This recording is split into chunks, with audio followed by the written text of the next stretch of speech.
কলকাতায় ফের আগুন আতঙ্ক। বিজয়গড়ে ডেকোরেটর সামগ্রীর গোডাউনে আগুন লেগে যায়। দমকলে 4টে ইঞ্জিন ঘটনাস্থলে। যে ছবি আপনারা দেখছেন, বিজয়গড় ডেকোরেটর সামগ্রীর গোডাউন, আর সেখানেই আচমকাই আগুন লেগে যায়। আগুন আতঙ্ক। কলকাতায় ফের অগ্নিকাণ্ড। কলকাতায় ফের আগুন আতঙ্ক এবং দমকলে 4টে ইঞ্জিন ঘটনাস্থলে পৌঁছয়।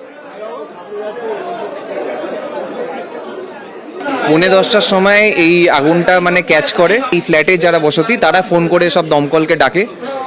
ভাগ্যবশত যাদের এই পুরো বাড়িটা তারা এখন বাইরেই আছেন, ভেতরে কোনো লোক নেই। আমরা অ্যান্টিসিপেট করছি কেউ নেই।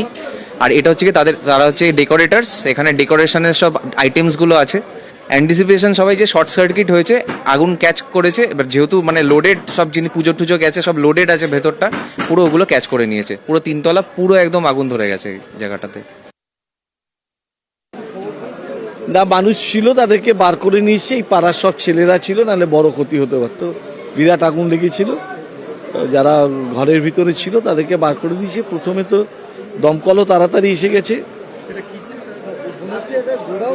একটা গোডাউন ছিল, ওই কাপড় ফাপড় আছে, ডেকোরেটারের গোডাউন ছিল, কাপড় টাপড় আছে, সেগুলিতে আগুন লেগেছে। প্লাস্টিক আছে। ফায়ার ব্রিগেডের 3-4টা গাড়ি, ছোট জায়গা, তার মধ্যেও ঢুকেছে।